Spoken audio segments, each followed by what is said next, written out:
Hola, bienvenidos a nuestra videoconferencia de esta noche. Agradecerle al profesor Luis Adrián Alvarado que hoy nos acompaña, profesor de ICETUR y experto en temas relacionados con historia. Profesor, le agradecemos su donación de tiempo para esta charla. Y bueno, don Luis Adrián, ¿me escucha por ahí? Sí, buenas noches, don Si Diego. gusta, puede compartir pantalla. Bien, buenas noches a todos y a todas. Espero que se encuentren muy bien. No voy a activar el video para que la calidad del audio sea mejor y todos podamos escuchar de la mejor manera. Hace 15 días, sí, hace 15 días, estuvimos viendo algunos apuntes sobre la historia de Costa Rica desde 1900 y bueno, nos quedó una partecita importante que es qué pasó o cuáles son los datos más importantes que ocurrieron después de 1950. Y esto es pues bastante importante. Recapitulando un poquito solamente lo que se dijo en la primera charla de este episodio hace 15 días, pues decíamos que el siglo XX o el 1900 arranca con una serie de cambios muy importantes para el país.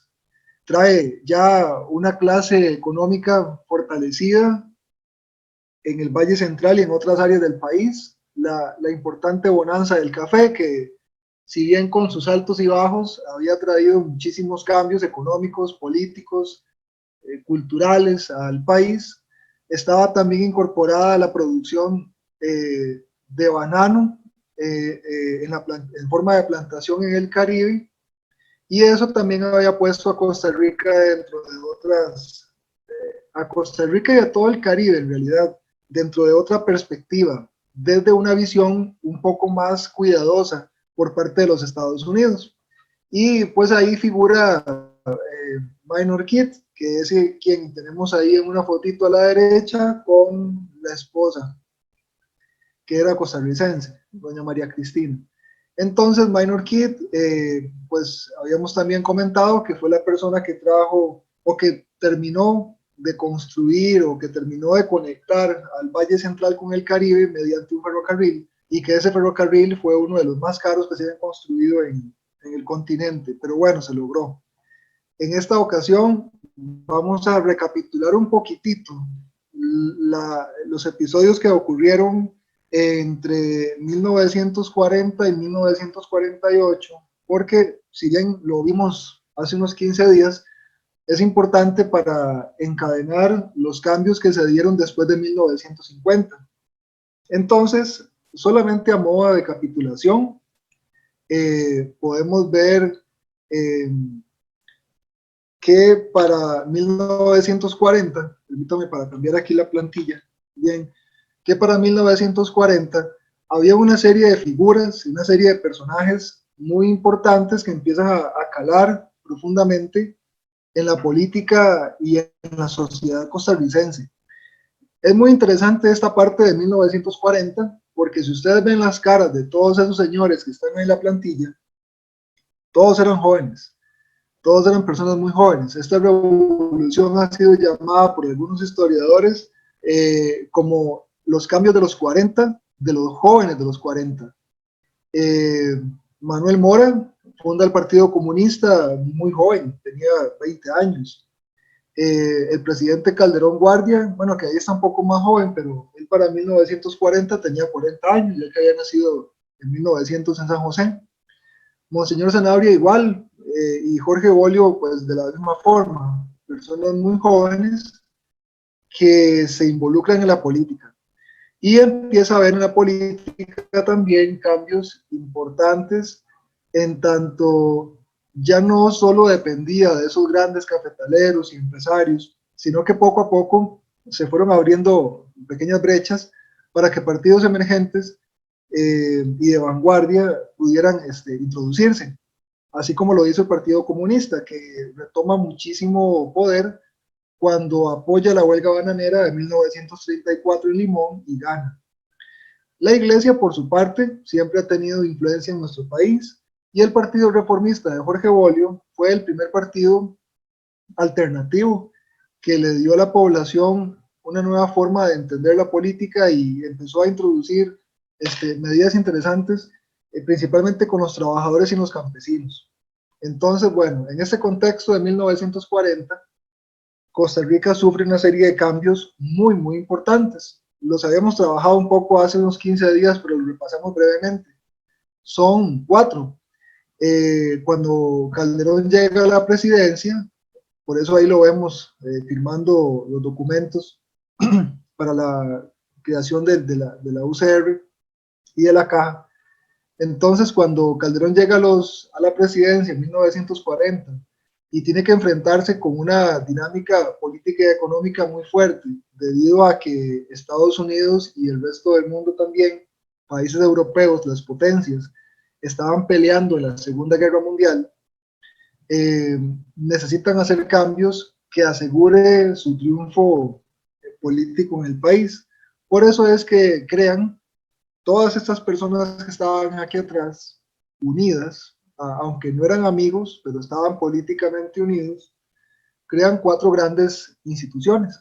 Crean la UCR o la Universidad de Costa Rica, que no es la Universidad de Costa Rica de hoy, sino que tenía apenas 3 escuelas, pero de esa manera empieza a concretarse una universidad que le iba a permitir a muchas personas tener estudios universitarios sin la necesidad de salir del país, que esa era una gran preocupación y una gran limitante.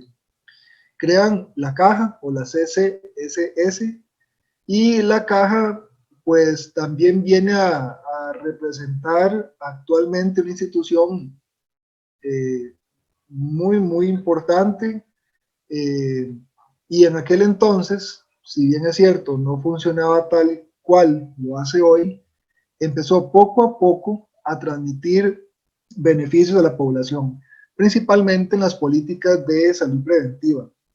Por eso es que tiempo después de que la Caja empieza a funcionar, se da el boom demográfico en nuestro país. Anteriormente a esta atención prenatal, a esta salud eh, preventiva, las personas o las mujeres en sí específicamente tenían muchos hijos, pero también muchos hijos morían.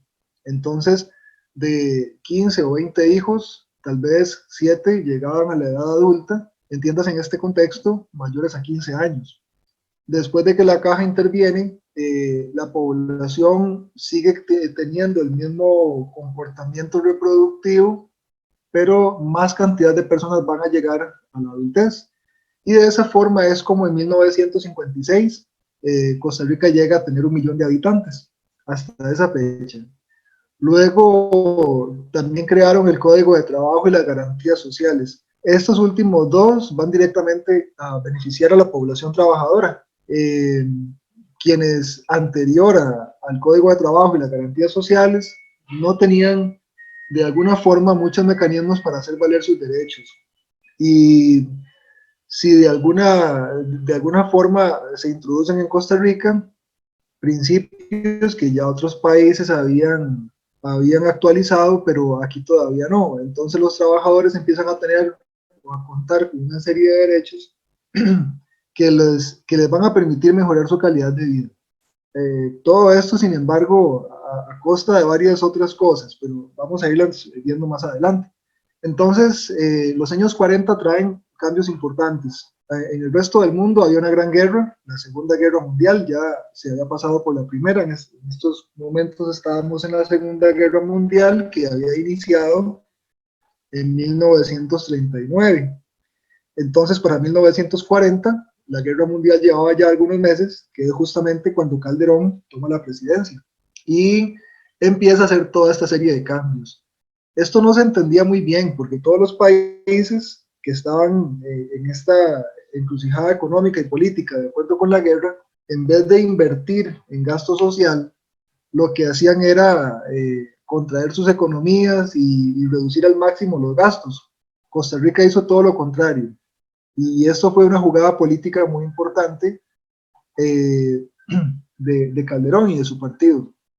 Entonces, de esta manera intentaban ellos fortalecer el apoyo de su partido y de la figura del doctor Calderón también para posteriores elecciones. Estas 4 instituciones son pilares que aún hoy se mantienen y que han fortalecido el Estado Social de Derecho del país. En aquel momento, 1940, 41, 42, 43, el funcionamiento de ellas no era tal y como lo vemos hoy, pero sí se hicieron avances importantes en comparación con otros países, en donde, por ejemplo, las garantías sociales se elevan a la Constitución, es decir, tienen rango constitucional. Y eso es algo que muchos otros países latinoamericanos no habían hecho todavía. Por lo tanto, podríamos indicar que estas personas, que en su mayoría eran personas muy jóvenes, también muy capaces, tenían una visión interesante de la sociedad y de la economía y de cómo el Estado interactúa entre ellos. Por eso, la función tan importante que desarrollan estas instituciones.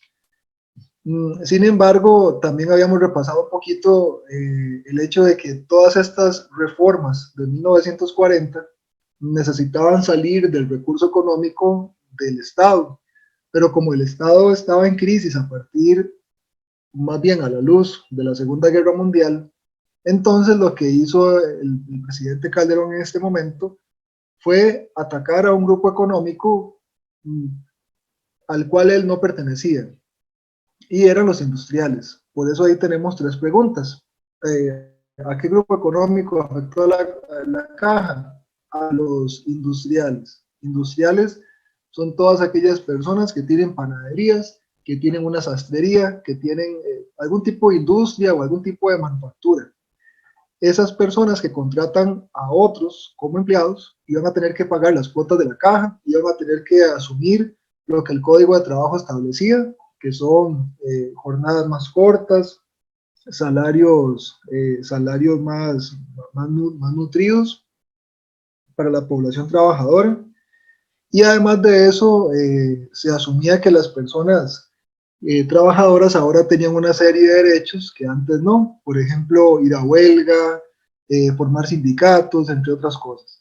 Todo eso iba a cambiar la forma en que el Estado observa la economía, en que la población trabajadora observa su situación como tal y cómo va a intermediar todo esto con la guerra.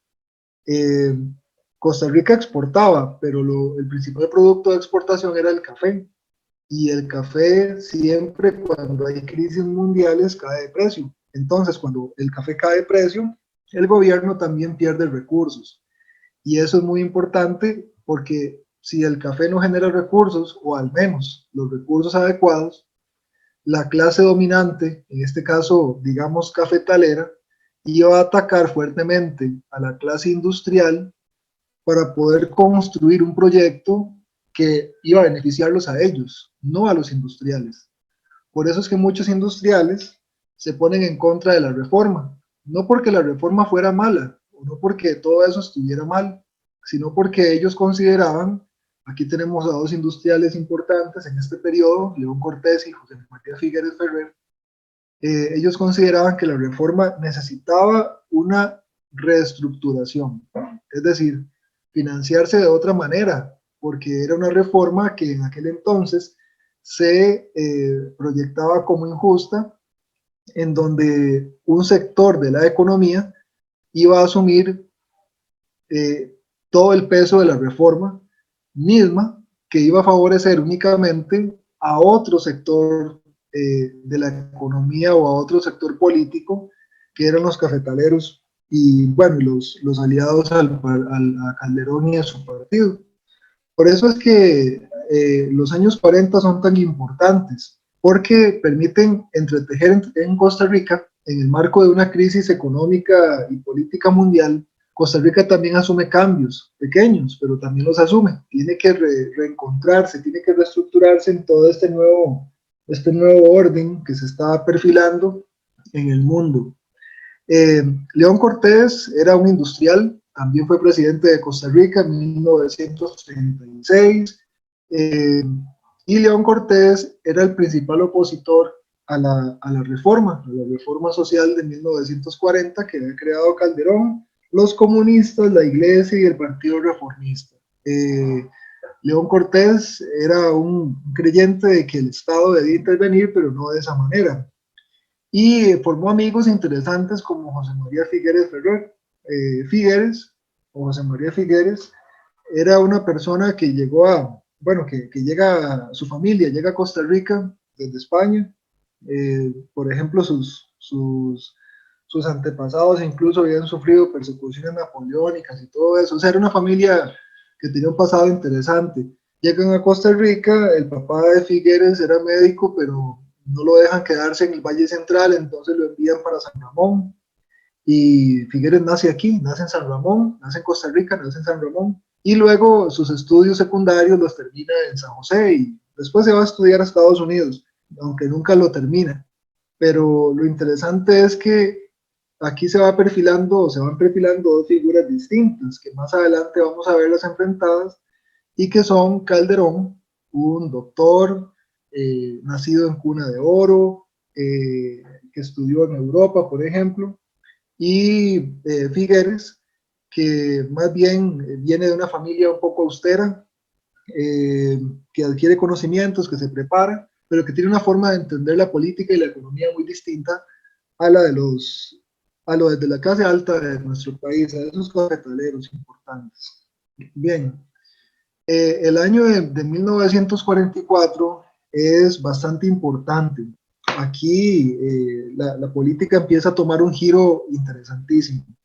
Teodoro Picado Michalski, entre 1944 y 1948, llega a ser el presidente de Costa Rica, aunque tenía otros opositores. Incluso Manuel Mora quería ser presidente en este periodo. Entonces, 1944 es como donde la política se parte en dos. También es cuando la Segunda Guerra Mundial está pronta a finalizar. Claro, en este momento no lo sabían. Empieza a deteriorarse un poco la estructura militar de los países, bueno, de Alemania, Italia, Japón, asimismo como Inglaterra, Francia, Estados Unidos y la URSS. Pero aquí lo importante es que para 1944, 45, 46, estos años son bastante convulsos en Costa Rica. Hay desde luego mucha pobreza, hay un escenario político muy enfrentado, hay una opinión pública que no necesariamente favorece al presidente Michalski o Picado Michalski. Entonces todas las personas empiezan a tener una posición política particular y esto va a terminar en una revolución. Eh, Me disculpo por el error que aparece ahí arriba en color verde. En realidad sería, dice ahí, se armó la bronca de 1947 a 1948, solo que ahí dice 88. Me disculpo ahí ese error. Y el Valle Central en este contexto se llena de problemas. Hay huelgas, hay saqueos, hay un montón de cambios.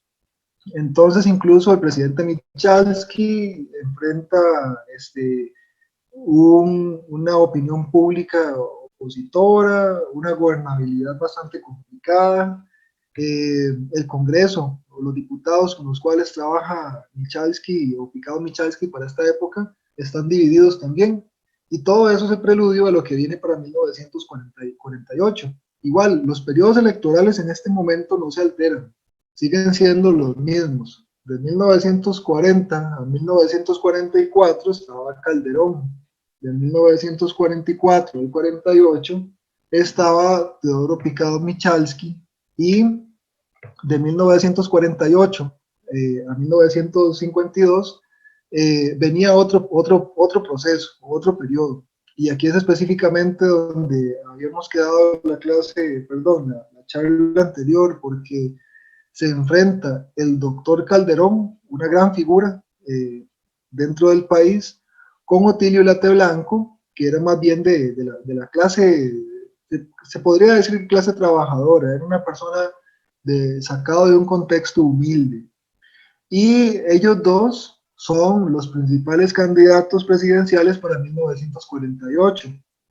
Aquí lo que sucede es que, eh, curiosamente, Calderón, quien era entre comillas, el gestor de esa gran reforma, el gestor de la universidad, de la caja, del código de trabajo, de las garantías sociales, y por lo tanto prácticamente que se asumían que era la ficha más fuerte. Calderón va a perder en las elecciones de 1948 con Rutilio Ulate Blanco. Y esto generó una riña muy fuerte que lleva posteriormente a una guerra civil. Lo del concepto de guerra civil, revolución y todo eso podemos verlo un poco más adelante. Entonces, aquí lo importante, y es que esta charla no se enfoca, no se enfoca específicamente en la guerra del 48, sino en los acontecimientos más relevantes de la mitad de la segunda mitad del siglo XX. Vamos a notar aquí que Calderón, quien esperaba ganar específicamente en 1948 y darle continuidad a su proyecto político, más bien va a perder contra Otilio Ulate Blanco. Esta pérdida o esto se va a reflejar en números, desde luego. El Partido Unión Nacional va a tener más votos que el Partido Republicano, que es el partido que representaba a Calderón. Entonces, en este contexto, cuando el Tribunal Nacional Electoral cuenta los votos, le da el gane a Otilio Ulate, pues es la persona que tiene más votos. Hay que recordar aquí que los votos, que en este momento solo votaban hombres, todavía las mujeres no votaban, la gente de Limón o los afrodescendientes no tenían nacionalidad, entonces aquí no solamente elecciones de las distintas provincias, pero un padrón electoral reducido. De hecho, vemos ahí que es San José la que tiene más electores o más empadronados. Bueno, esto está rodeado de un montón de aspectos ahí que diluyen entre fraude y otras cosas. Los detalles específicos podríamos abarcarlos en otra charla. Pero bueno, en efecto, el Partido Unión Nacional de Otilio Ulate gana y el Partido Republicano de Calderón pierde.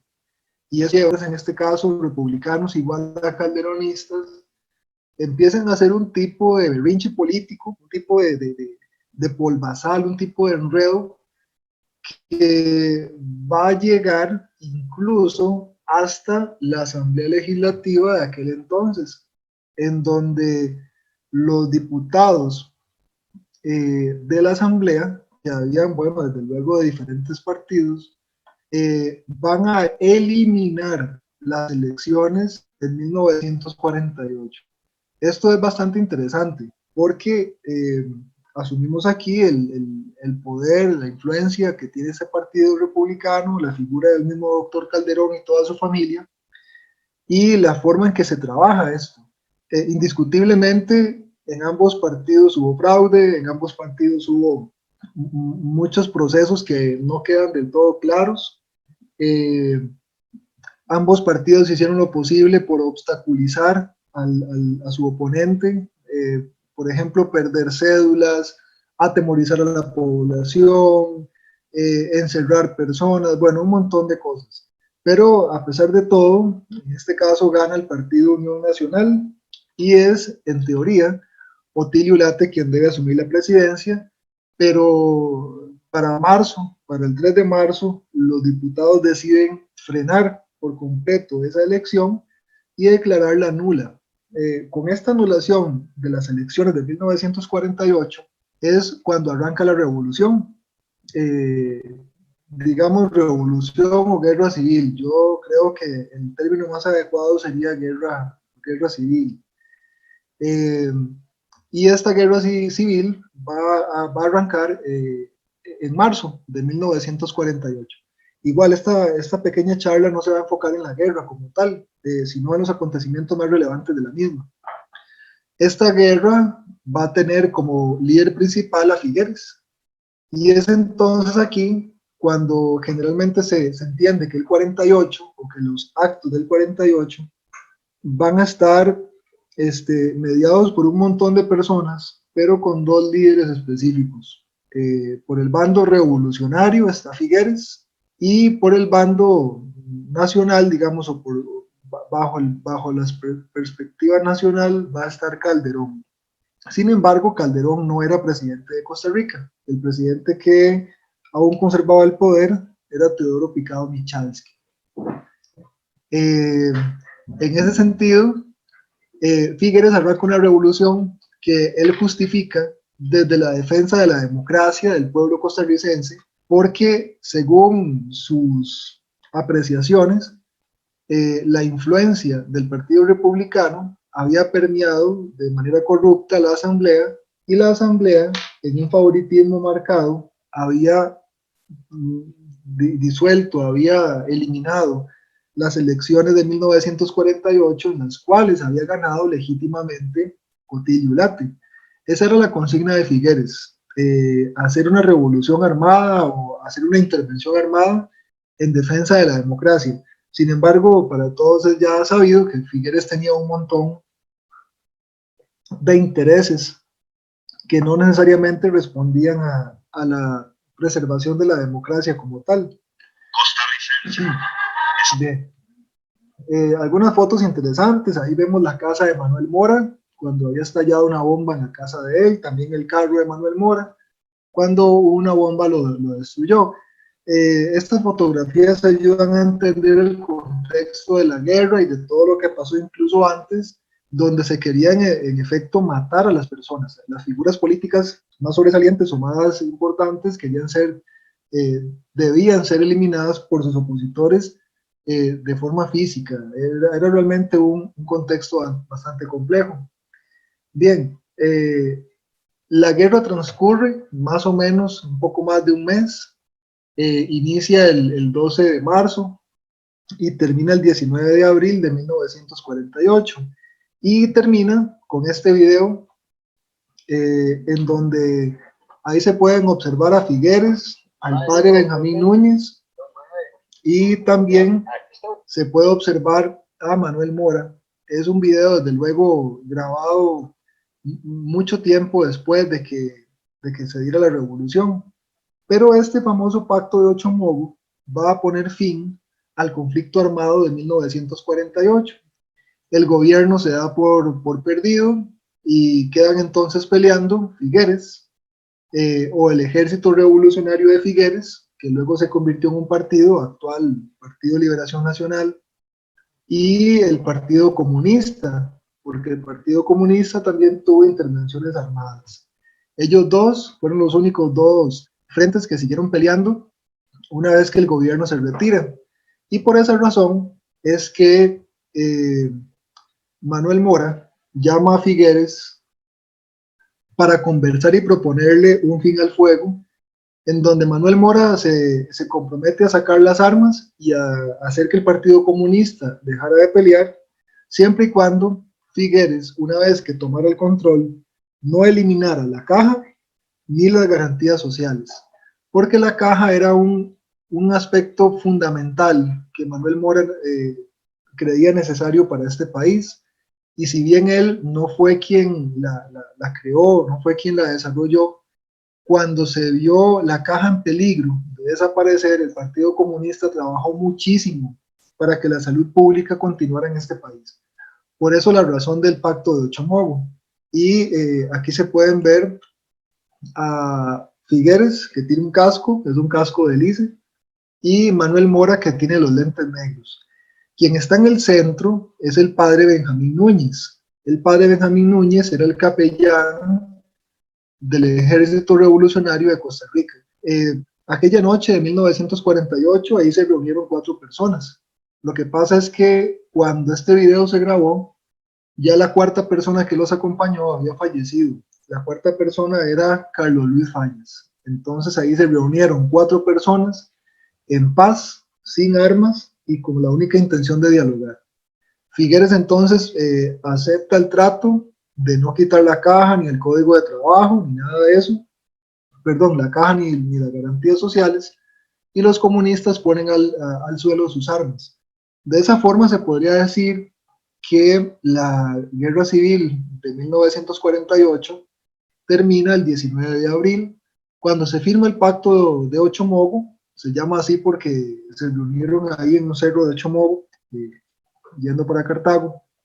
Entonces, pone fin al conflicto armado, un conflicto armado que dejó muchísimos muertos, un conflicto armado que trajo muchos cambios económicos y políticos del país, y que cuando Figueres toma el control o toma el poder en el país, hace algo muy inteligente, que es, en vez de tomar el control como única persona para ejercerlo, convoca a una junta, y esa junta se iba a llamar Junta Fundadora de la Segunda República.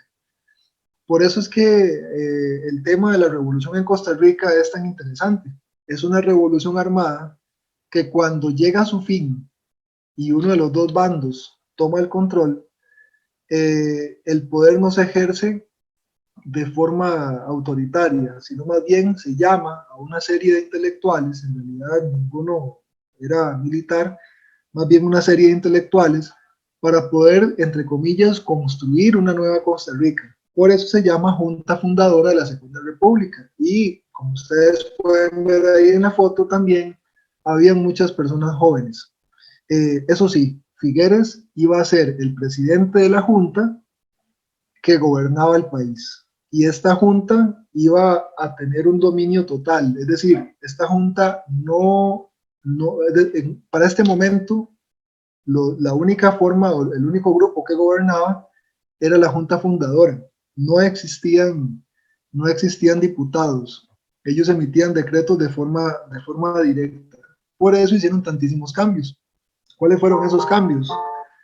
La abolición del ejército en 1948, el voto para la mujer, el voto para las personas afrodescendientes, ¿verdad? Llegan estos cambios importantísimos, por ejemplo, también la creación del Tribunal Supremo de Elecciones, la creación del registro civil, en fin, una serie de cambios importantes, todo de la mano de una nueva constitución, que, dicho sea de paso, es la constitución actual, la de 1949, que trajo todos estos cambios y que albergó una serie de reformas muy importantes. Figueres, entonces, asume el poder por 18 meses a través de la Junta Fundadora de la Segunda República, mientras Ulate espera estos 18 meses para asumir el poder.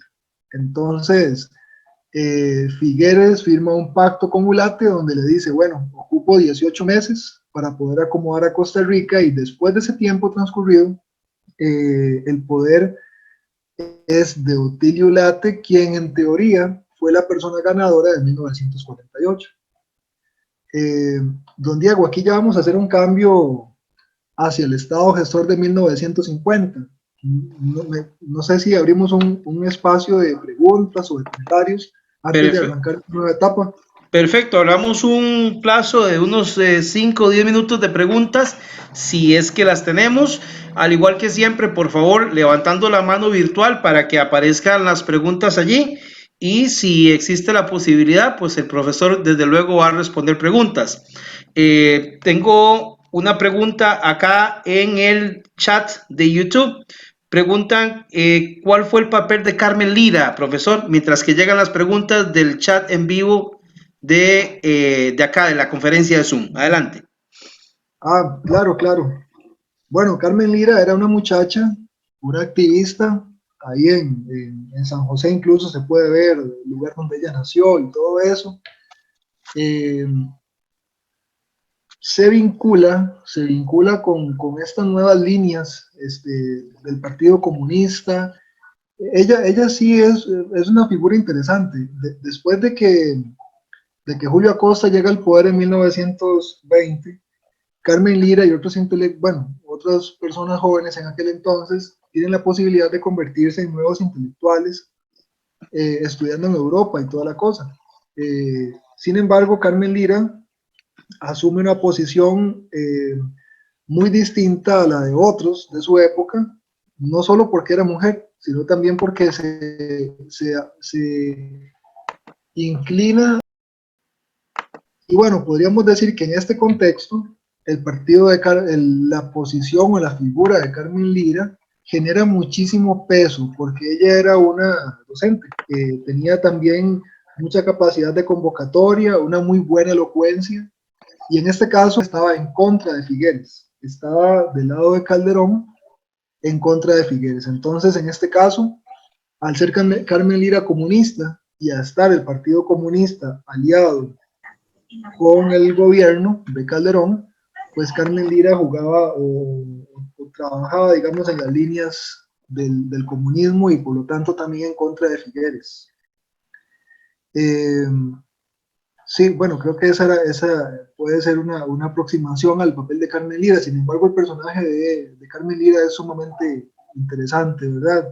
La seguía muy de cerca el FBI, por ejemplo. Había muchas cosas alrededor de su vida muy curiosas. Veo aquí en el chat algunas preguntas muy interesantes. Bien, Álvaro Sánchez dice, ¿por qué partido? No, Calderón quería reelegir, no, Calderón no podía ser reelecto en el 44 porque la Constitución no lo permitía, tenía que esperar un periodo, por eso él quería ser presidente en 1948. Víctor Barrantes dice, ¿por qué quemaron la casa donde se guardaban los votos de la elección? Sí, Víctor, esa pregunta es muy curiosa. No, la forma del conteo de votos no era tan ágil como lo es hoy. Costa Rica hoy tiene uno de los mejores del mundo. Pero en aquel entonces las papeletas, un gran grupo de papeletas fueron guardadas en el colegio de señoritas y misteriosamente esa aula o ese salón donde se guardaron las papeletas se quemaron, o sea, se incendió, es decir, que un montón de papeletas se perdieron. Y un error que cometió el Tribunal Nacional Electoral, que en aquel entonces todavía no existía el Tribunal Supremo de Elecciones, sino que era otra institución, lo que hizo fue pedirle al partido Unión Nacional, es decir, al partido de Otilio Ulate, que le prestara sus registros y a partir de ahí contar los votos. Desde luego ahí metieron mano. Ese incendio fue estratégico para desaparecer gran cantidad de papeletas y luego cuando el tribunal pide el respaldo, se lo pide a los opositores de Calderón, es decir, se lo pide al partido de Otilio Ulate y eso genera también muchísimo descontento por parte del Partido Republicano de Calderón.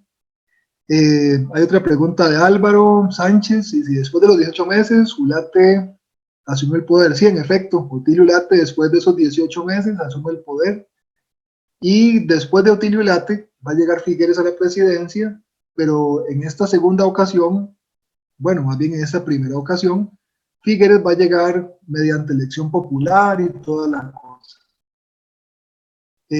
Vamos a ver, dice Dan Ulate, las papeletas que se encuentran en el colegio de señoritas, sí, sí Dan, eso es lo que estábamos hablando hace poco. En efecto, la quema de esas papeletas es lo que genera muchísima desconfianza y también parte de lo que usa la Asamblea Legislativa para eliminar las elecciones.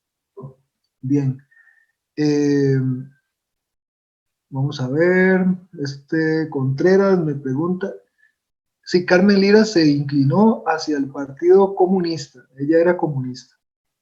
Bien, don Diego, no sé si hay otra pregunta o si continuamos. Sí, sí, claro, tenemos una mano levantada acá en el chat de la videoconferencia. En este caso es don Olger Oando. Adelante, Olger, lo escuchamos. Gracias, buenas noches. La pregunta mía sería si en esta guerra participaron activamente los dos, Figueres y Calderón. Bueno, sí, Olger, buenas noches. Bueno, Figueres participa de una forma más integral, podríamos decirlo. Calderón no, Calderón claro que sufrió problemas, es decir, Calderón a veces tenía que desviarse de sus rutas, hubo atentados contra su vida y toda la cosa, pero quien participó de una forma más directa en la guerra, es decir, con los soldados ahí, fue Figueres. Figueres sí estuvo más vinculado a ellos, no tanto Calderón. Sí, claro. Bueno, sobre la primera mujer que vota, sí, es que hay como dos versiones ahí. Tal vez luego podamos ampliar un poquito más eso.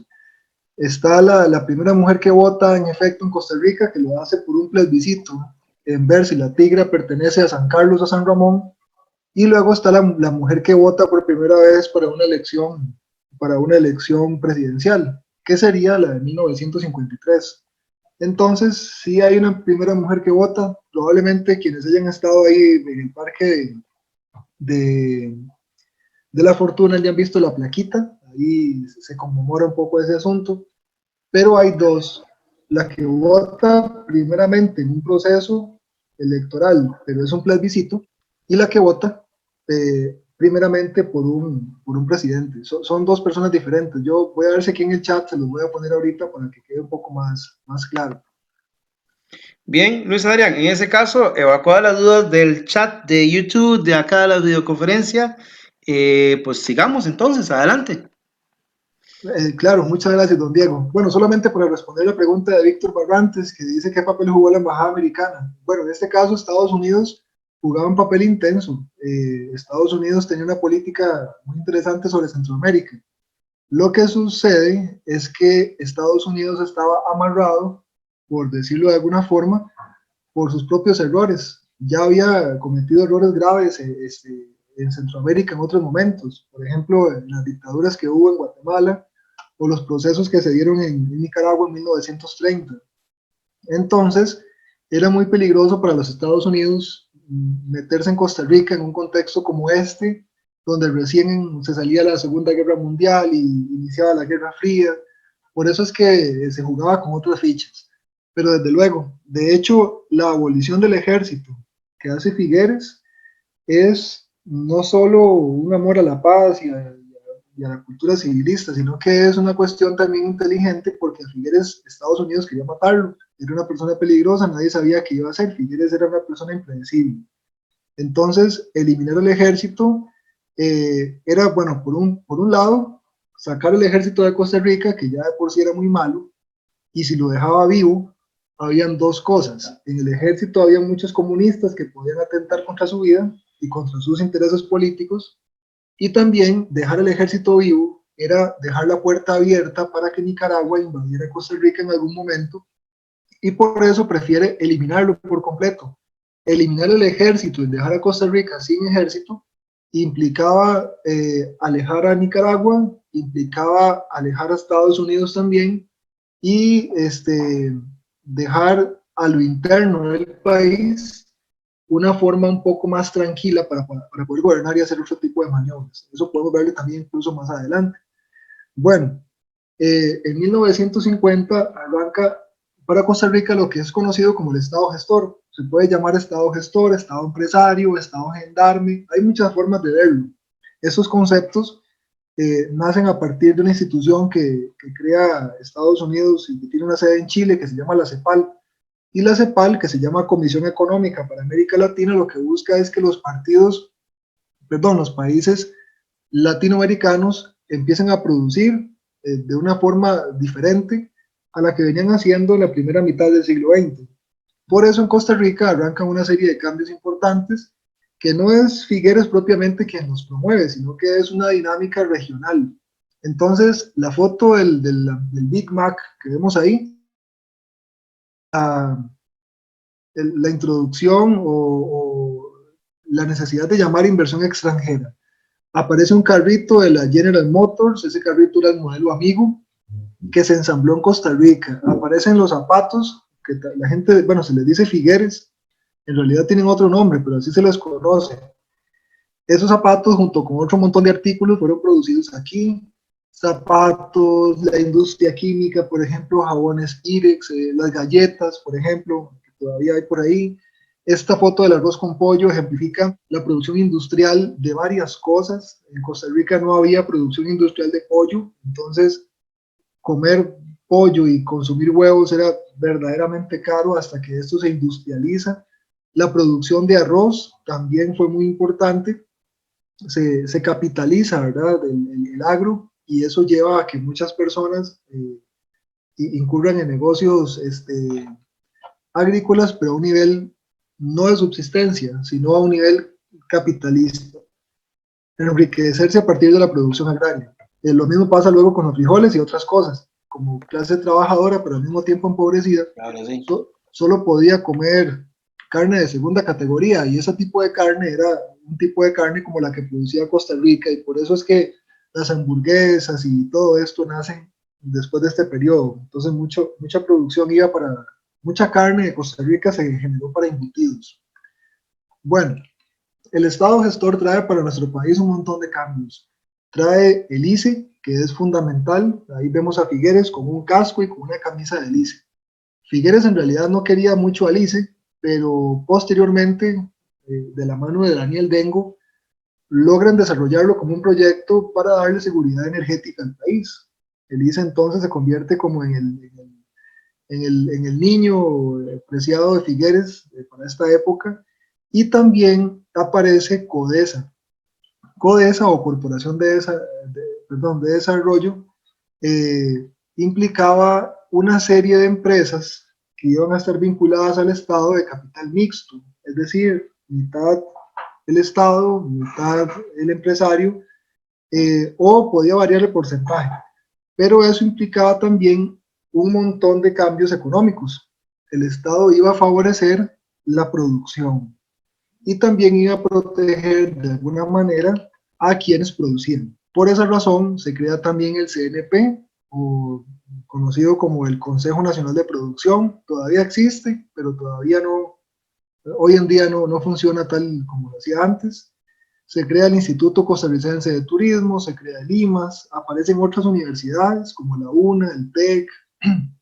Ahí aparece una casita indígena, una casita, se llama Usuré, es una casita bribri, y la colocamos acá porque también con Figueres arranca una serie de herramientas políticas para proteger espacios como parques nacionales y otras, y también para crear reservas indígenas. Entre comillas, la palabra reservas es una palabra ahí un poco fuerte para referirnos a este término.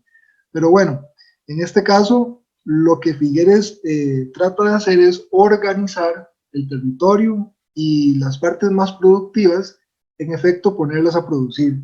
El Estado gestor va a enfocarse principalmente en gestionar la producción interna. Y para eso, no solo Figueres, sino los otros presidentes que llegan después de 1950 y hasta 1980, van a tratar de fortalecer el mercado interno y a la vez el consumo. Para esta época el Estado era el principal empleador, es decir, mucha gente trabajaba para el Estado, y eso poco a poco fue creando espacios para un cambio social y económico, entendido como la aparición de la clase media. Entonces, con Figueres aparecen varias cosas. Primero, hay una necesidad importante de que la agricultura se industrialice.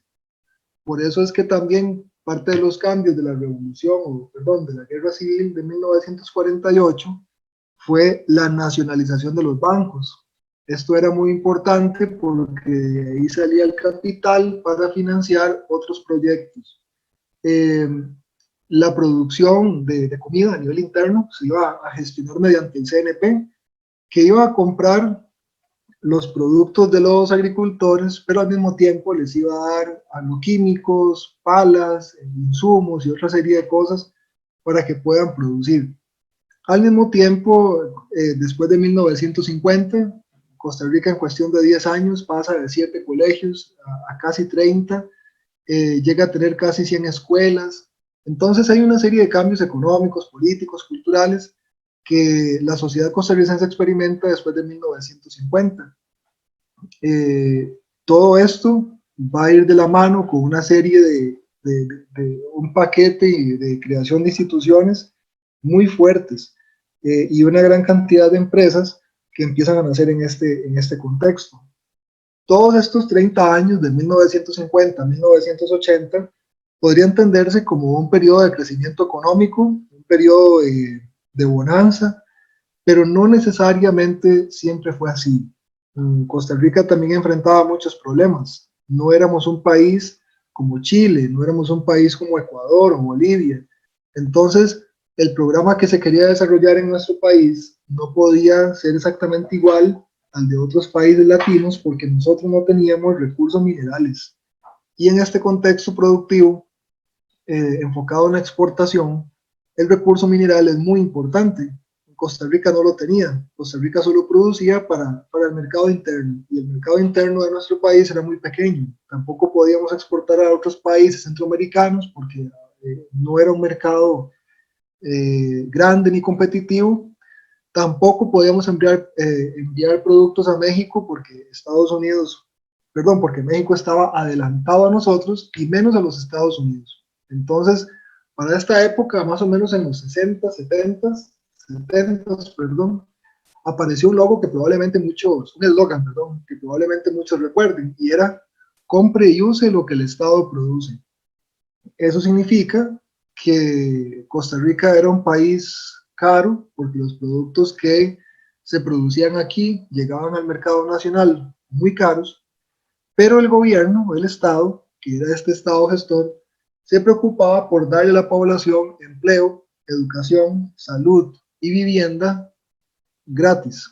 Entonces quedaba una fuerte capacidad de consumo, a pesar de que los productos fueran caros, y de esa forma ir manteniendo un modelo de Estado que arranca en 1950 y que acaba en 1980.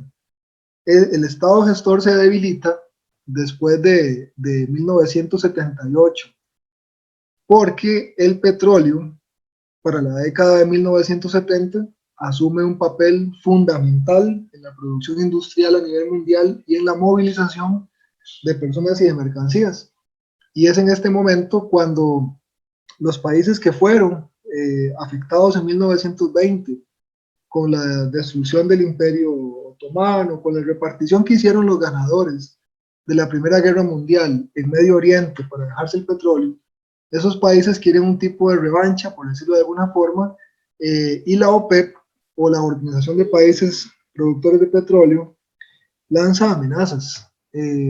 Fueron varias. La de 1973 fue manejable por los Estados Unidos y por América Latina, pero la de 1979 no. Entonces, la de 1979 es la que arranca con un cambio en la estructura económica y de nuevo política del país. Por eso vemos ahí en color rojo que los precios del petróleo se multiplicaron por 5 en el lapso que va de 1973 a 1974, y posteriormente crecieron un 150% hasta 1980.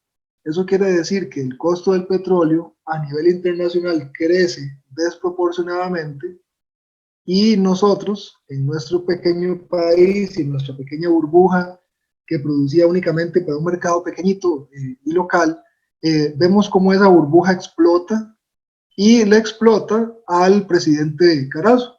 Por eso es que mucha gente indica, o mucha gente dice, que el peor presidente de Costa Rica ha sido Rodrigo Carazo. Sin embargo, pareciera más bien ser un presidente con ideas interesantes y bastante particular.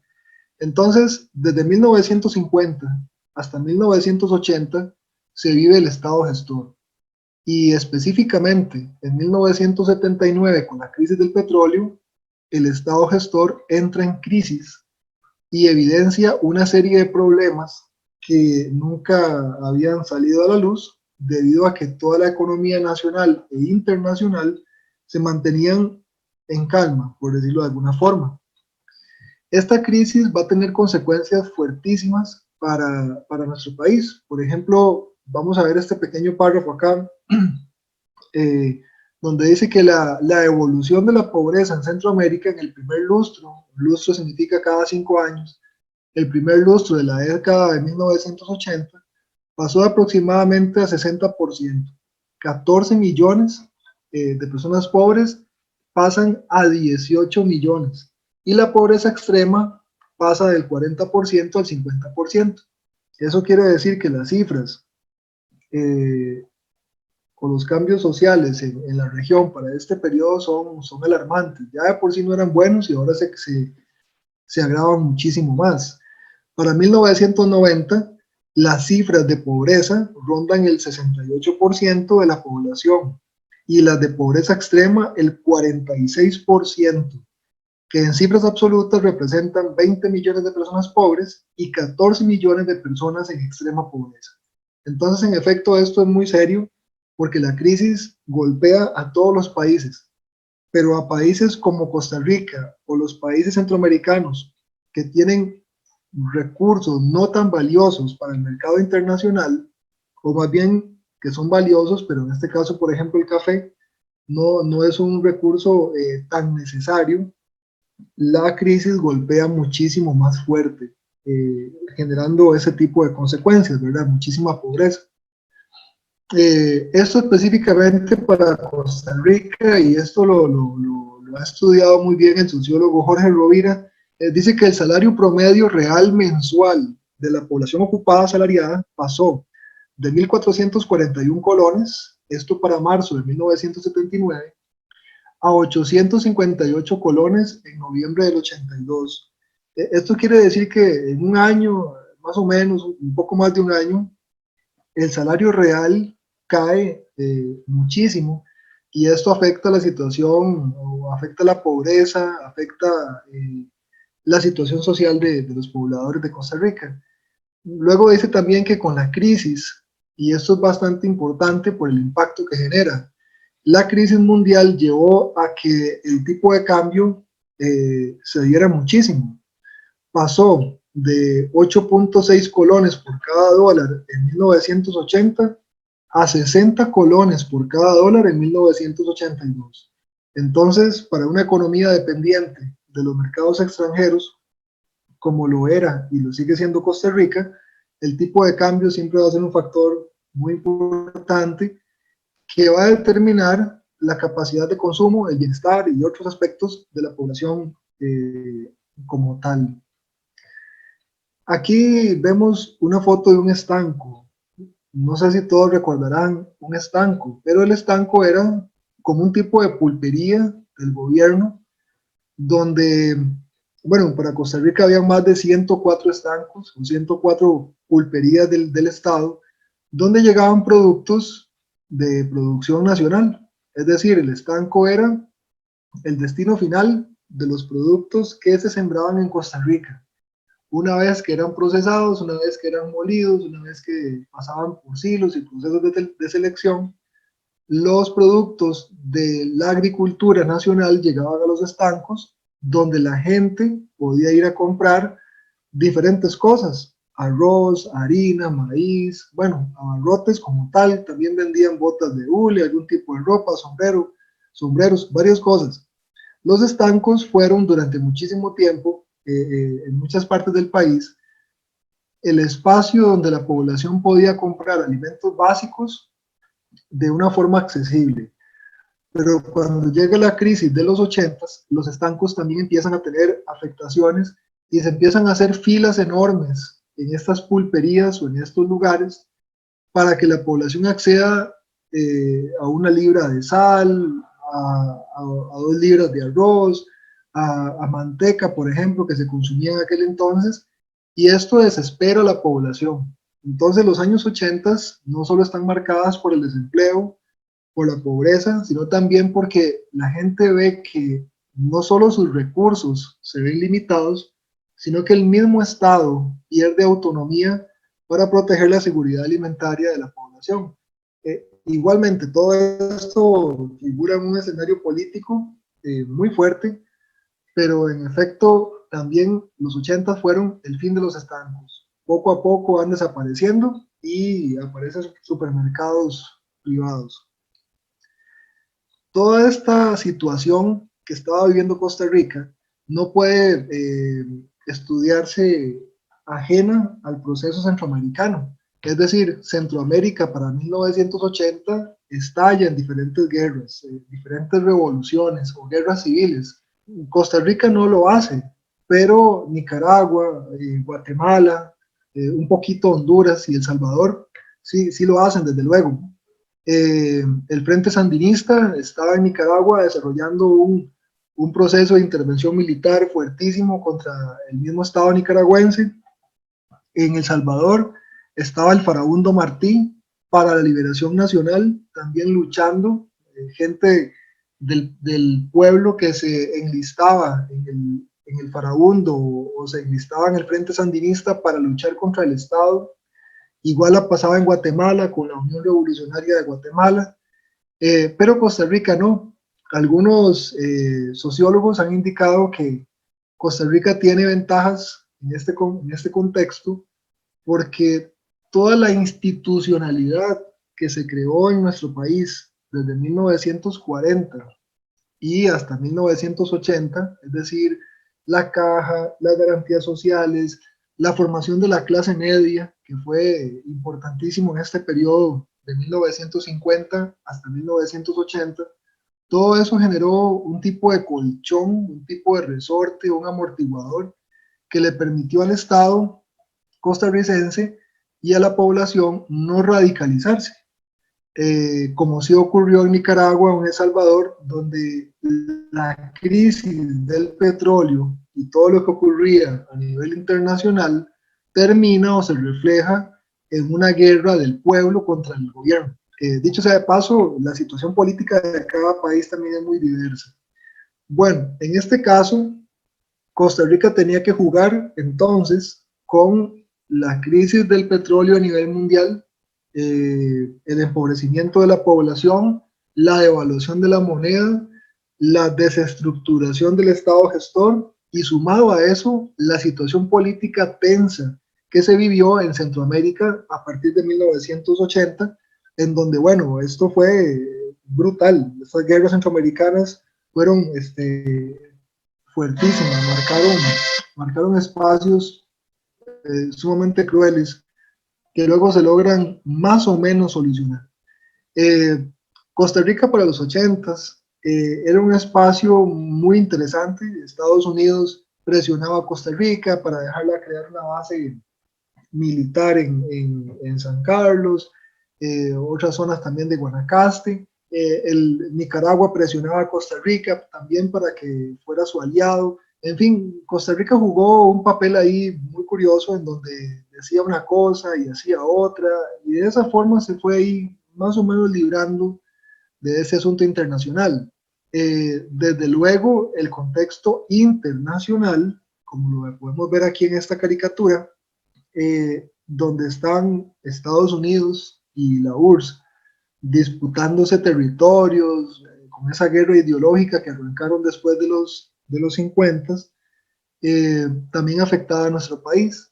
Sin embargo, algo muy llamativo que surge desde aquí, desde la iniciativa centroamericana también, pero es redactado en Costa Rica, es el Plan Esquipulas. El Plan Esquipulas 1 y el Plan Esquipulas 2 fue una manera momentánea para apagar el conflicto centroamericano. Y por esa razón, este Plan Esquipulas, por la redacción del Plan Esquipulas y su planteamiento, Oscar Arias recibe posteriormente un Premio Nobel de la Paz. El Plan Esquipulas establece dentro de sus parámetros más generales que la guerra debe cesar en los países centroamericanos, que la guerrilla debe dejar de pelear, que el Estado, el ejército del Estado también debe poner sus armas abajo, que se debe abrir espacios de diálogo, que hay que firmar un armisticio, es decir, nadie más va a atacarse entre sí mientras haya espacios de diálogos abiertos. Y los presidentes centroamericanos de aquel entonces, en el caso de Costa Rica, Oscar Arias, en el caso de Nicaragua, bueno, ahí había una situación particular, y todos los países centroamericanos que estaban afectados por el conflicto firman el acuerdo y se inician negociaciones para alcanzar la paz. Este plan Esquipulas 1 y 2 apagaron un pequeño incendio en los 80s, pero descuidaron otros aspectos que posteriormente van a llevar a Centroamérica a otros conflictos que conocemos hoy, ¿verdad? Como las maras, la pobreza, el dominio de los espacios militares, el dominio de los ejércitos en los partidos, y entre otras cosas. Sin embargo, bueno, para 1980 y con el plan Esquipulas, bueno, en la década de los 80 y con el plan Esquipulas, se logra poner fin a este proceso. Sin embargo, nuestro país no salía de la crisis. Por esa razón, al ver nuestro país deteriorado, el Estado gestor y toda su estructura económica, no nos queda otra opción más que recibir ayuda estadounidense. Aquí vemos un poquito del apoyo que recibimos.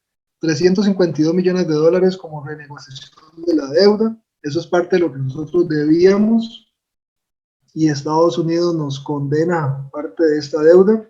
165 millones fueron donados a Costa Rica a través de la Agencia Internacional para el Desarrollo, en este caso la AID. El Fondo Monetario también aportó lo suyo, el Banco Interamericano también, y el BIRF, o el Banco Internacional de Reconstrucción y Fomento, dio 24 millones de dólares. Sin embargo, esto no fue suficiente. Costa Rica tuvo que asumir una serie de cambios económicos que se conocen particularmente como PAES, o bien programas de ajuste estructural. Y estos PAES son un paquete de dinero que le llega a nuestro país o que llega a diferentes países. Esto es dinero que viene desde los bancos, principalmente bancos financiados por Estados Unidos, pero ese paquete de dinero llega con instrucciones. Eso quiere decir que el PAE 1, que fue asumido en el gobierno del señor Luis Alberto Monge en 1982, traía una serie de dinero, ahí vemos 80 millones de dólares, pero al mismo tiempo recomendaciones que Estados Unidos hacía hacia nuestro país y que como parte de la negociación del PAE o del programa de ajuste estructural, Costa Rica tenía que asumir. ¿Qué significa o qué implicaban estos cambios? Bueno, nos daban este dinero para que reconstruyéramos la economía, no de la forma en que Costa Rica lo creyera conveniente, sino de la forma en que Estados Unidos así lo estipulaba. Entonces, se cerraron un montón de empresas nacionales, algunas se venden, otras definitivamente se cierran. Los precios de la agricultura o de los productos agrícolas se fijan para que puedan competir también con otros que llegaban de otras partes de Estados Unidos básicamente. El segundo PAE todavía llega a un volumen de dinero mayor, fueron 200 millones de dólares que recibe el gobierno de Oscar Arias, y el PAE es lo mismo, es un segundo bono que Costa Rica va a tener derecho a utilizar, pero lo va a utilizar únicamente en lo que las instrucciones del PAE indiquen.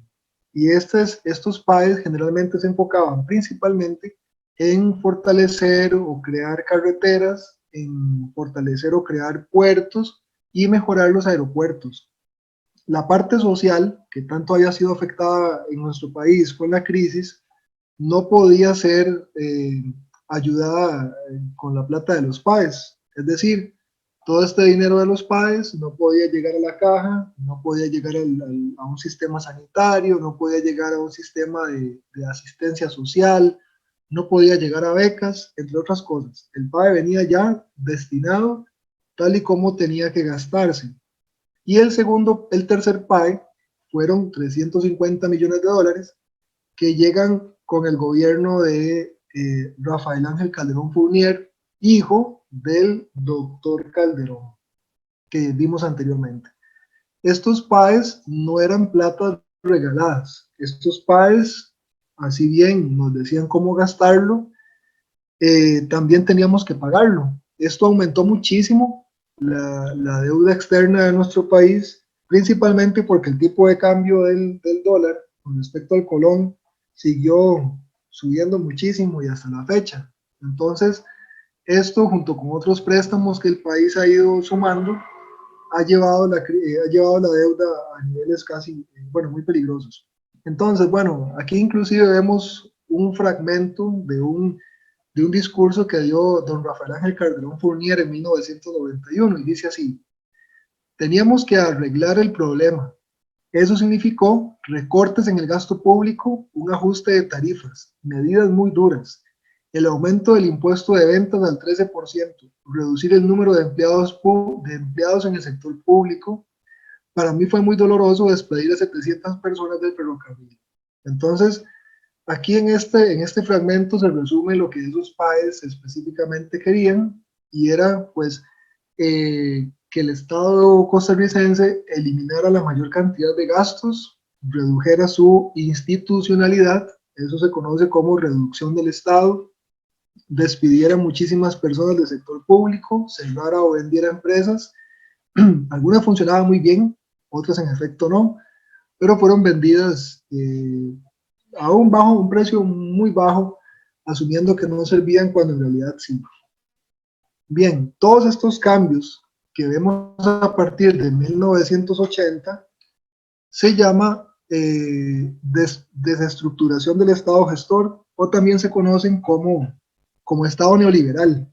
Y si bien en Costa Rica no tuvimos una guerra como la que tuvo Nicaragua o como la que tuvo El Salvador, sí se dieron eventos importantes en el país. Por ejemplo, el caso de Viviana Gallardo es un tema que se habla muy poco en Costa Rica, y bueno, fue una mujer militante de izquierda o digamos comunista, podríamos llamar así, que termina asesinada de una forma muy cruel en una celda ahí en San José. Y también el caso del atentado de La Penca. El atentado de La Penca era una conferencia que iba a dar Eden Pastora, y en medio de la noche, donde todos estaban reunidos, explota una caja que tenía explosivos y mató a muchas personas y a otros dejó gravemente heridos. Entonces, bueno, en efecto, la crisis que nosotros tuvimos no fue tan fuerte como se dio en Nicaragua o en El Salvador, pero tampoco estuvimos exentos de muertes, de atropellos y de problemas relacionados con esta misma crisis. Solamente para concretar ya y llegar al final, la crisis de los 80s arrancan con el aumento desproporcionado del petróleo. Los países del mundo dependen todos del petróleo para funcionar y para producir, y por eso muchos se endeudan para seguir financiando sus procesos o sus proyectos industriales, tanto así que en el caso de Costa Rica lleva a un empobrecimiento social, a un deterioro de las instituciones, se desfragmenta la sociedad como tal, crece la desigualdad, crecen los problemas sociales como drogadicción, prostitución, delincuencia. En efecto, la crisis económica también se va a traducir en este caso en una crisis social, de la cual Costa Rica tarda mucho en recuperarse. A toda esta población de los 80s generalmente se le conoce como la generación perdida. Don Diego, si gusta, hacemos el espacio de las preguntas. Sí, claro, Luis Ya Adrián. llegamos aquí al final. Sí. Tenemos una pregunta en el chat de YouTube y nos preguntan, don Dani Ugalde, el colega Dani Ugalde de Costa Rica, si usted puede referirse un poquito al servicio civil. Gracias. Tenemos otra pregunta, Luis Adrián, también. Nos están preguntando en el chat de YouTube. Sí, el servicio civil fue creado por Figueres, en efecto, si no me equivoco, en su administración, en su primera administración. Y lo que intenta crear Figueres con el servicio civil es de alguna forma manejar un poco más el orden de la contratación y de otros aspectos que estaban figurando en el país.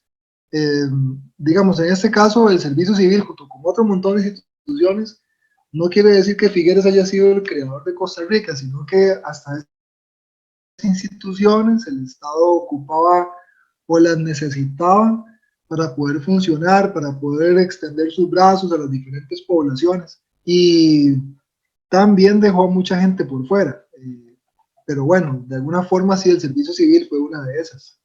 Bien, no sé si hay otra pregunta. Voy a fijarme también en el chat. Algunas personas preguntan aquí en el chat. Sí, en este momento, Luis Adrián, estamos liberando los micrófonos de los compañeros. Entonces, si alguna persona tiene alguna pregunta, como el caso de Alan Segura, ahorita le vamos a liberar el micrófono también para que se la haga directamente al profesor. Adelante, don Alan. Sí, la intervención de Costa Rica, o digamos qué tipo de relación tuvo Costa Rica con el Frente Sandinista.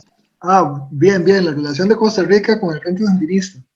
Bueno, Costa Rica y los presidentes que estaban aquí en el poder y también sus diputados, digamos en este caso, primero Carazo bueno, en este caso ellos Costa Rica siempre trató de mantener una posición neutral, por decirlo de alguna forma,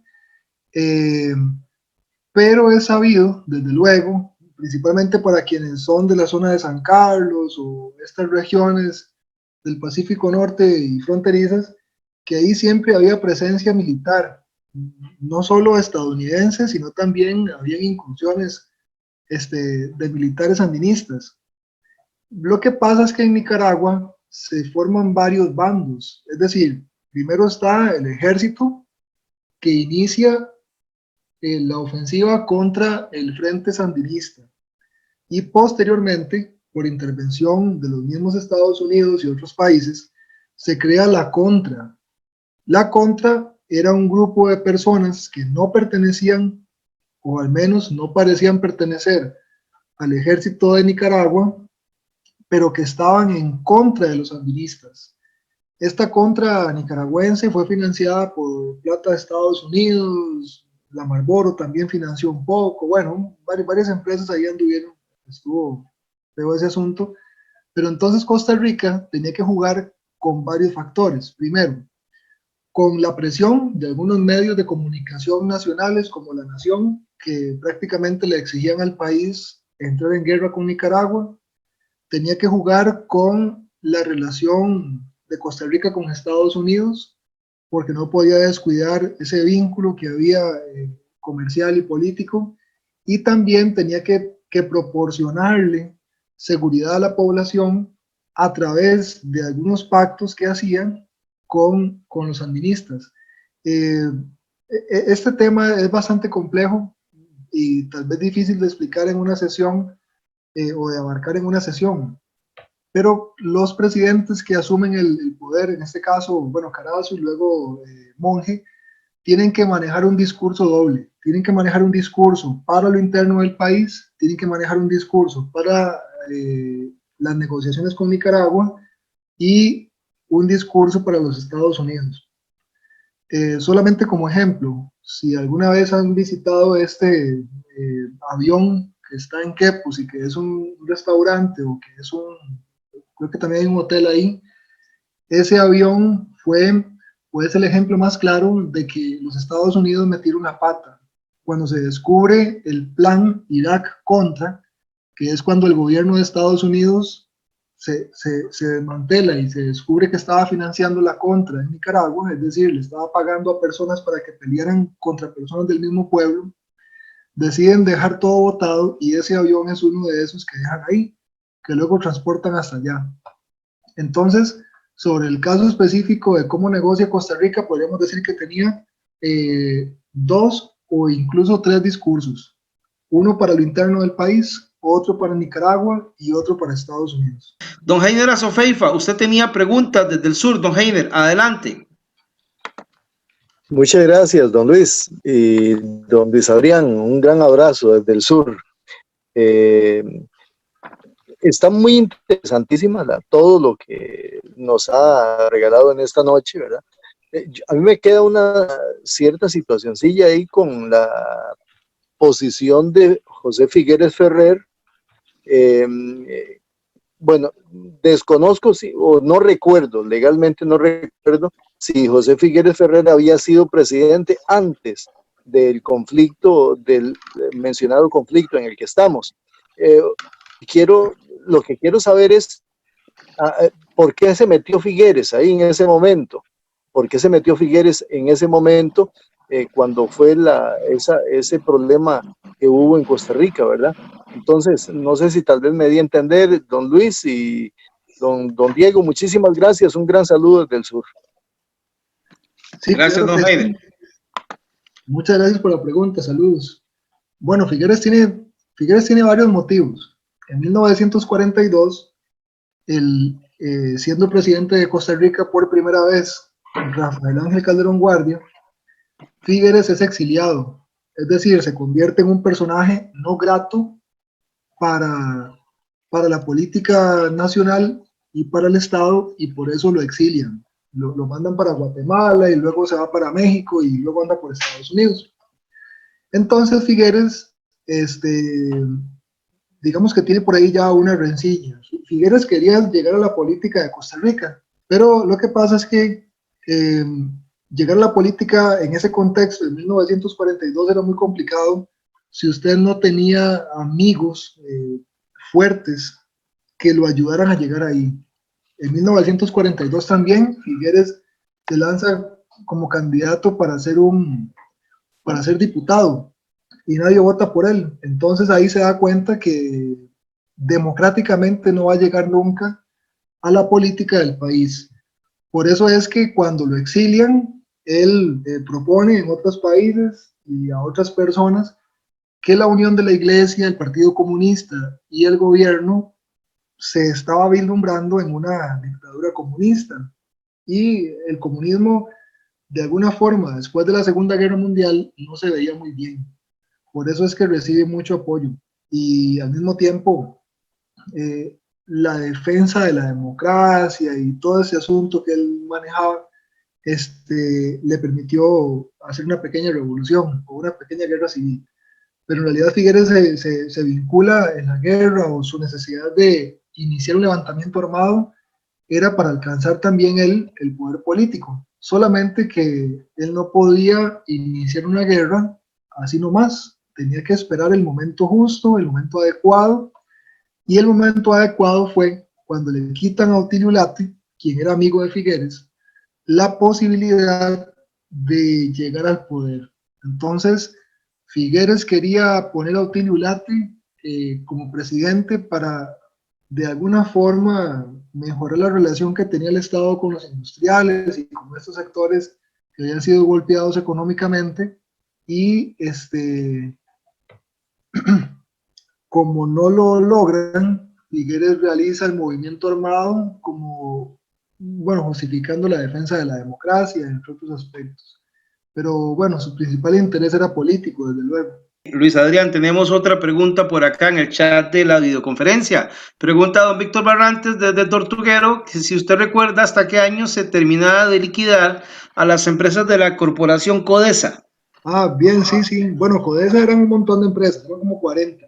Algunas cierran, otras se venden, pero digamos, todavía algunas quedan, ¿verdad? Todavía algunas quedan ahí funcionando más o menos. Sin embargo, podríamos decir que Codesa desaparece como tal, principalmente después de 1987. Ahí es donde se venden o se cierran las empresas más grandes, las más significativas para el país, por ejemplo.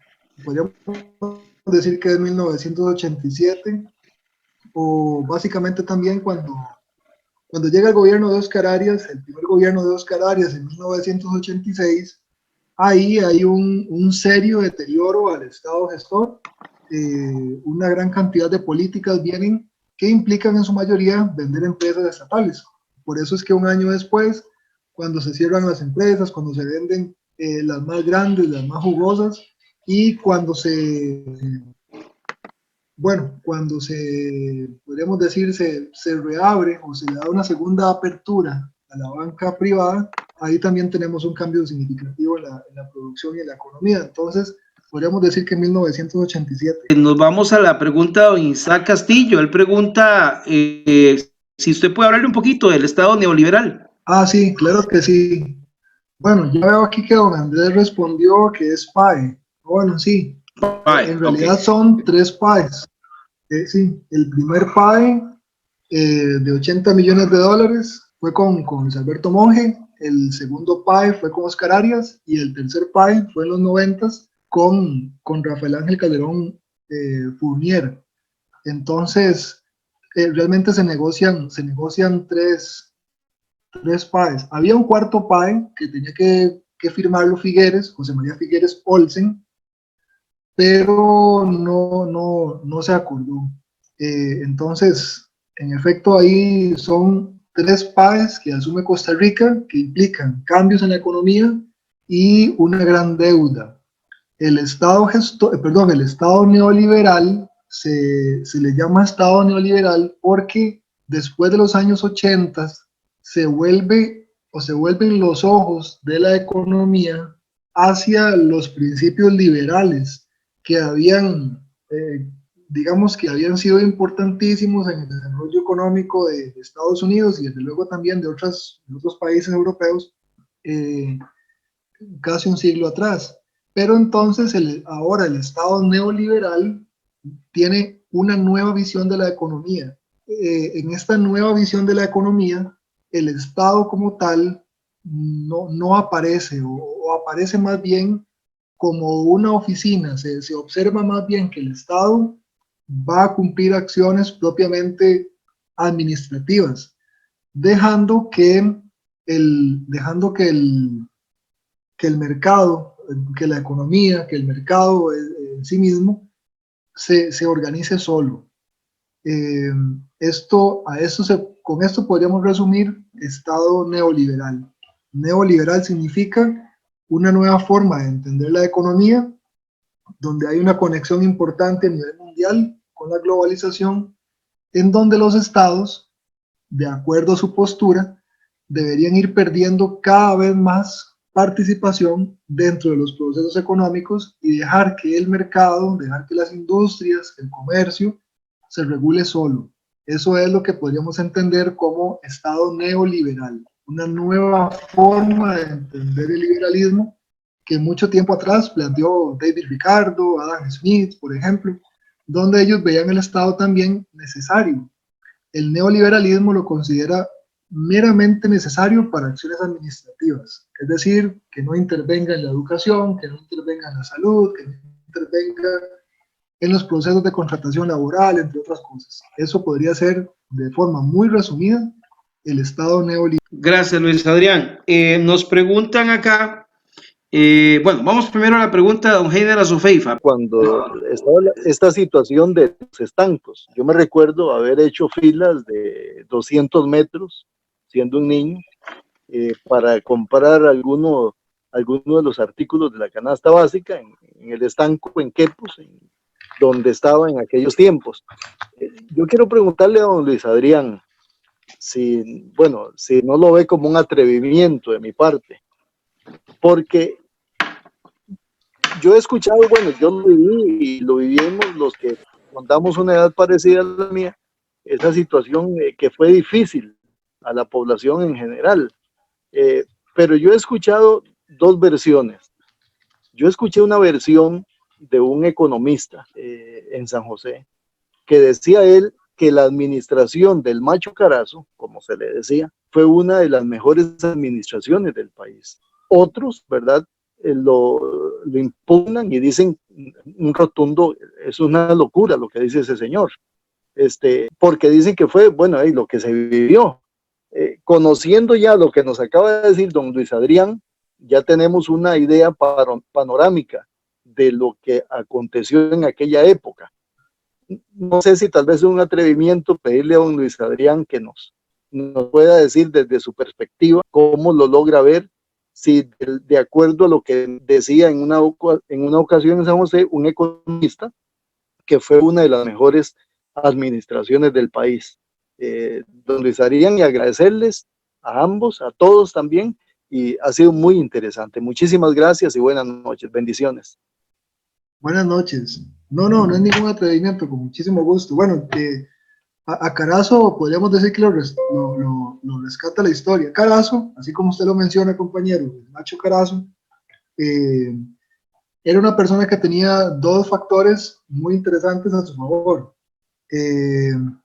En un principio llegó o se postulaba como un muy buen candidato a la presidencia, y también tenía una muy buena elocuencia. Era una persona que manejaba una retórica, una forma de expresarse muy buena. Eso le ayudó mucho. En efecto, podríamos decir que a Carazo lo rescata la historia, porque si pudiéramos devolvernos a ese contexto, desde luego que la gente va a asumir que todas las cosas malas que pasaban en el país en ese momento, la pobreza, el desempleo, la situación precaria de algunas poblaciones, entre otras cosas, iban a ser culpa del gobierno, ¿verdad? En este caso del Ejecutivo.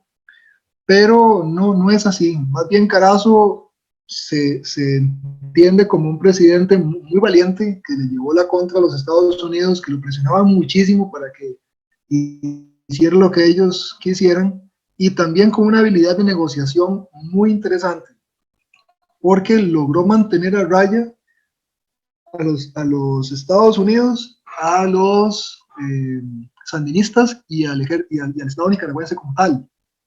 Esos tres factores eran muy pesados, y Carazo también tenía una asamblea legislativa, es decir, unos diputados, que más o menos la mitad de la asamblea estaba en contra de él. Entonces, más bien se podría entender como un presidente muy hábil, que logró manejar distintos escenarios de una forma muy particular en medio de un contexto internacional fuertísimo, de una crisis que no se había vivido nunca antes. Entonces sí, esa situación de Carazo es muy interesante.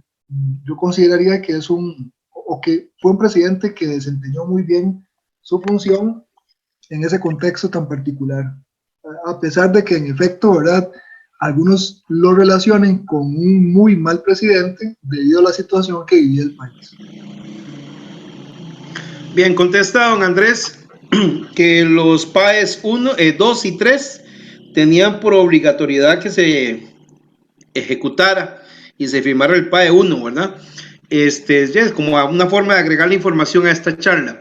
Y Luis Adrián, estamos terminando básicamente. Yo no sé si usted desea darle un mensaje de despedida al grupo de personas que están en la videoconferencia. Esta noche hemos tenido 156 personas conectadas simultáneamente en las diferentes redes sociales.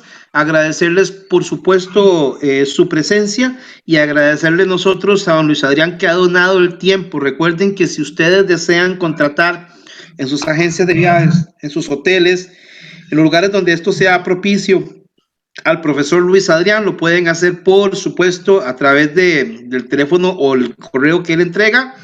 Nos pueden contactar a nosotros, no se preocupen, no somos intermediarios, le pasamos la posibilidad al profesor para que los guías en diferentes partes del país sean adecuadamente capacitados en la parte histórica. Luis Adrián maneja una serie de temas importantísimos para cada caso y ha hecho romería por toda Costa Rica, divulgando su acervo informativo sobre historia de Costa Rica y cultura del país. Don Luis Adrián, no sé si usted desea despedirse. Muchas gracias, don Diego. Sí, muchas gracias a todos los que estaban aquí en el chat de Zoom, o que están mediante la aplicación de Zoom. También los que siguen por Facebook y por YouTube. Les agradezco a todos el tiempo que sacaron para escuchar la pequeña charla. Espero que haya sido de su agrado, que haya sido de provecho, y quedo para servirles en cualquier cosa que esté a mi alcance. Y muchas gracias, don Diego y CETUR, por abrir esa oportunidad tan valiosa en estos momentos tan particulares para el país. Muchas gracias. Gracias a usted más bien, que nos ha honrado con su participación.